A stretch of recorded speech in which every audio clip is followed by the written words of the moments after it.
We have a guest in to talk about this moment today at Rideau Hall.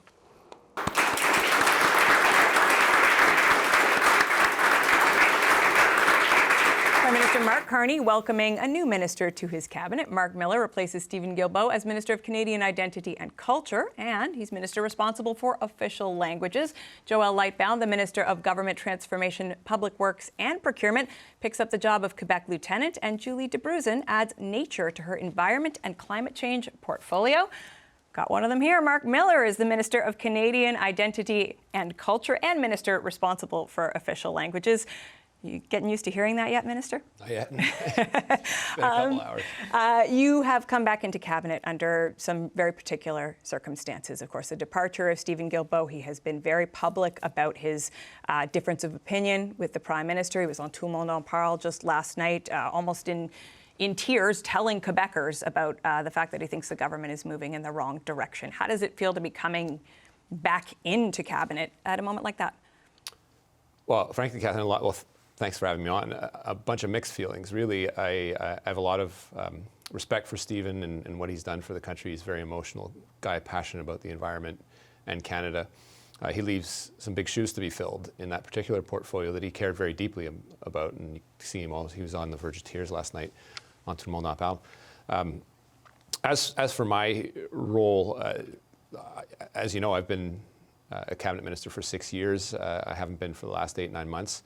Entirely the prerogative of the Prime Minister for whatever reasons, but I've been contributing to Canadian politics for the last 10 years. I got into it because I love my country and want to see it go in a direction that I feel I can help shape. It's no secret to anyone that I was restless over the last 6 months, but again, I'd be a hypocrite to suggest that the prerogative of the Prime Minister isn't what it is. We all serve at his discretion. That's fine for me to say, but it's also tough on families. So this is an opportunity for me to get back into cabinet, to have my voice around the cabinet table in a country that is potentially facing some national unity issues. And I'll be able to exercise my voice in the way that I do it in a portfolio that is important for the arts and cultural sector, official languages, which is the identity of our country, and our symbols.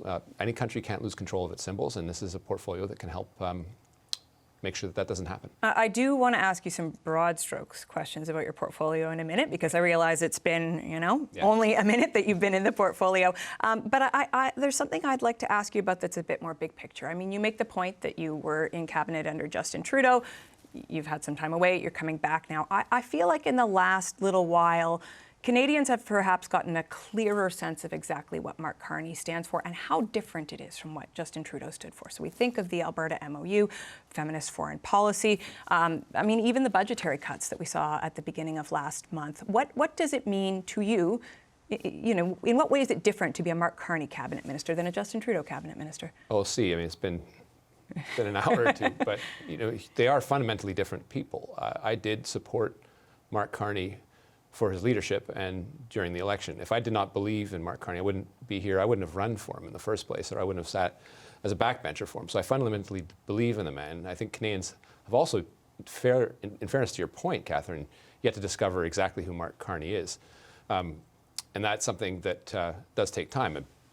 We need to give space for the Prime Minister to define himself and the direction of his government.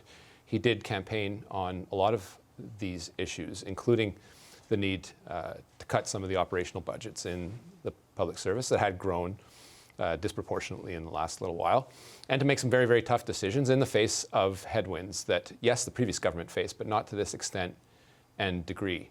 Whatever you think about pipelines, I have my own views, but you feel free to share them right now.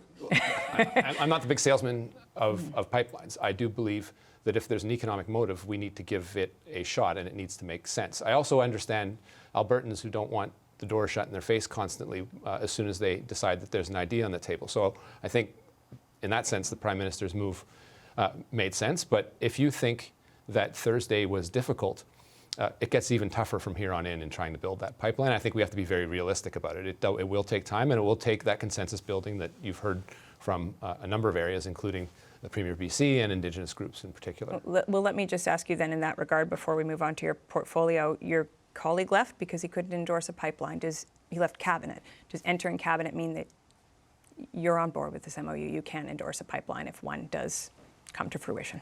Well, we have to see what the next steps are. I think, to my earlier point, those next steps are crucial.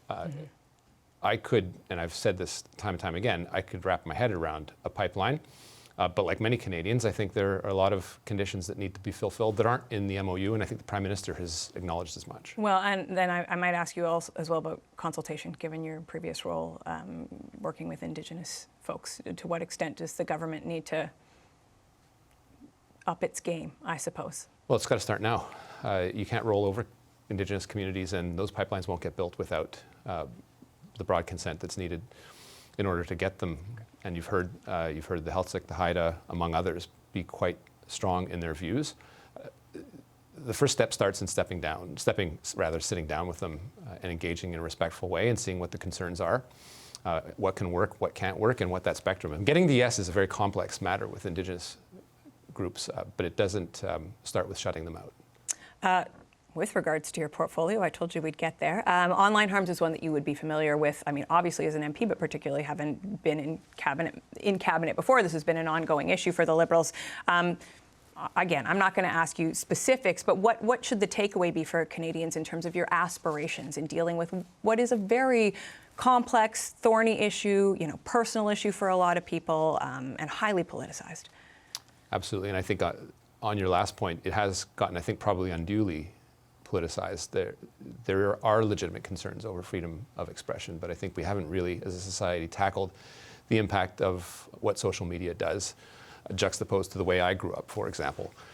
There are people that, just looking at my kids, that are affected by every single thing that comes in on these stupid things. And if you can't regulate them in a proper way to prevent them at times from taking the ultimate terrible decision of taking their own life, we're failing them as a society. At the same time, I think there is an ability, and there absolutely has to be, because the Constitution demands us to do it, is to protect people's freedom of expression. Threading that needle is difficult, but I think it's something that both I'm seized up with the Prime Minister as well in getting a piece of legislation in front of Parliament. We've had a couple tries at it; they haven't been entirely successful, but I want to see that happen. Official languages, you're an Anglophone, Marc Miller. How might that complicate that role? Look, the dictionary would call me a Francophone as well if you looked in it, but it is true that I was, my dad comes from Nova Scotia, Anglophone. My mother comes from Quebec, several generations. French in the family, they got assimilated. But it does affect me quite personally. I've raised 3 children in 3 languages, their mother tongue Swedish, English, and French. French is harder because English is so ubiquitous in North America and Canada. It's easy to fall by the wayside, and that can't be the case in Quebec in particular, but in other parts of the country where French is the common language. It has to be. It starts with working with the proper government, including the Quebec government, to make sure that they have all the tools necessary to reinforce the French language, and to make sure that we are ensuring that we have the ability to raise our children in both official languages, including in the federal government's primary area of responsibility, which is the Francophone community outside Quebec, including large pockets in Ontario, Franco-Ontarians, and in New Brunswick. We haven't done the greatest job in making sure that we'd have the proper supports in, but there's a Francophone strategy that has several $1 billion attached to it. And in my old portfolio, I doubled the immigration into Francophone communities outside Quebec. That is work that needs to keep going because it goes to the core of what I mentioned earlier, the symbols and identity of what we are as a country, a bilingual country. I've got a fraction of a second for this, and you need to know that you're not allowed to curse on Power and Politics. They've told me that as well. You said you've been waiting to get back into cabinet. What did you say when you got the call?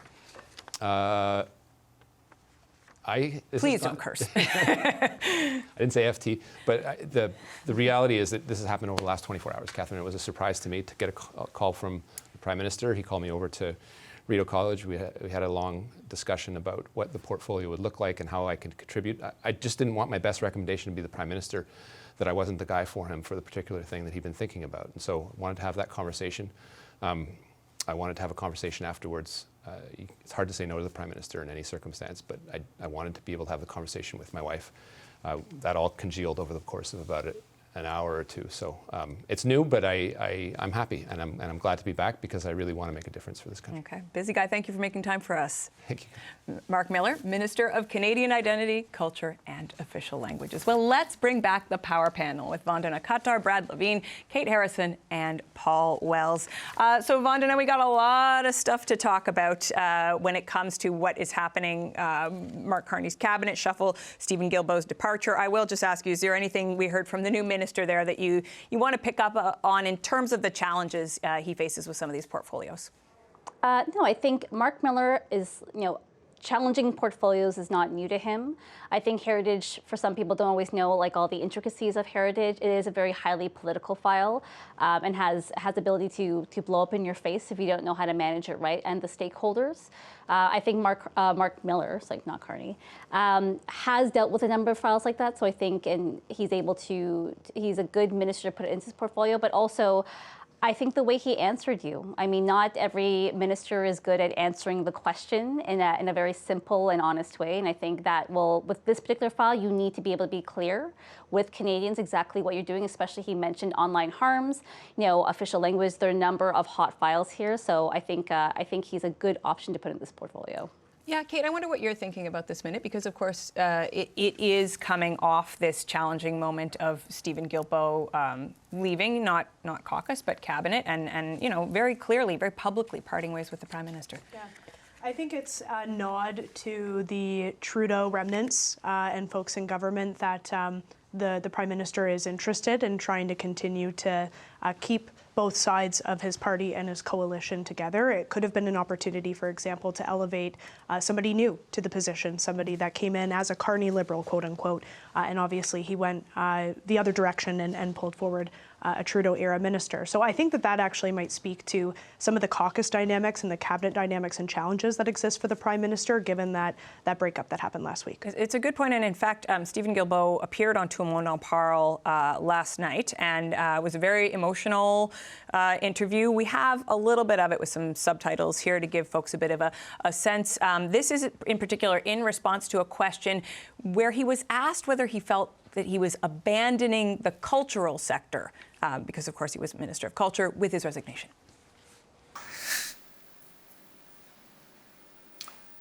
Je vais prendre ça pour un non. Ben, tu sais, il y a tellement de choses que j'aurais voulu pouvoir faire avec eux autres encore. Mais le sacrifice de faire ça, le prix était trop payé à lever. Mais comme député libéral, je vais continuer d'être là puis de travailler pour eux. Puis on peut quand même avoir une influence sur les politiques publiques. Puis... Mais c'est sûr que tu as un peu ce sentiment-là d'abandonner des gens. Paul, either reaction to that or just more broadly what it means, I think, for Quebec in particular, to lose Steven Guilbeault.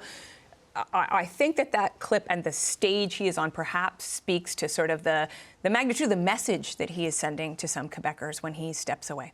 Yeah. Steven Guilbeault wrote a book before he went into politics, and it wasn't about the environment. It was about standing up to the web giants. I didn't find it a particularly persuasive book, but I know how hard it is to write even a lousy book. And, he put that effort into that issue. He really means it. The other thing, the reason that little thing happened en famille there on Radio Canada last night is that Guilbeault was the 5th or 7th consecutive heritage minister from Quebec. And Marc Miller is now the 6th or 8th, depending on whether you should count people double when they do the portfolio twice. We haven't had heritage minister from outside Quebec since was it Shelley Glover? Since Stephen Harper's last heritage minister, and even he had a few from Quebec. That raises questions about what a heritage minister is for.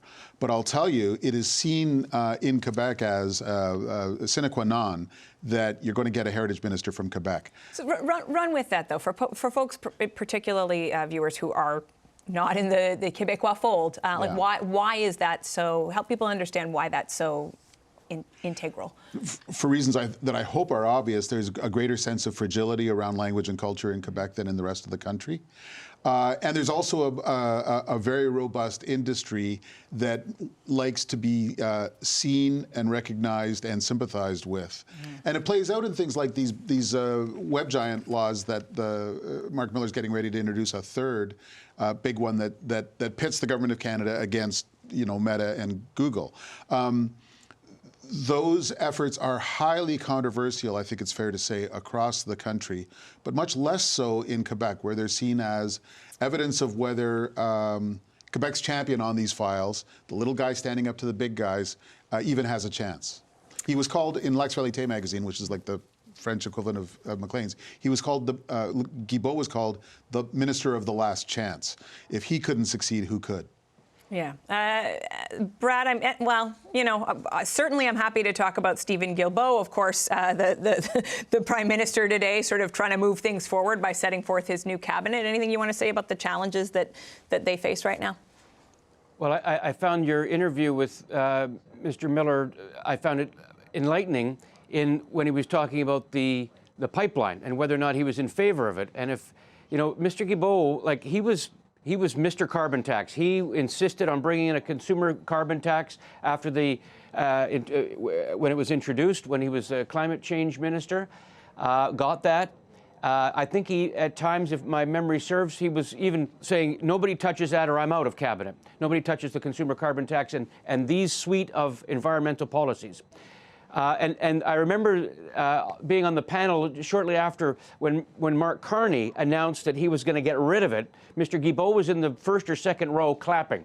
How easy it was for him to transition. Clearly, what's transpired with the MOU was that policy, abandoning that Trudeau-era climate policy that was just too far for Mr. Guilbeault, because to give up the heritage, but to Paul's point, this is a respected member of Parliament, a cabinet minister in a respected portfolio, not climate change, which is what I think he's best known for across the country, but in heritage. For him to give it up shows or enlightens me on the tensions that are within that caucus. And then Mr. Miller just now saying, if I heard him correctly, he says, I'm not a salesperson for pipelines.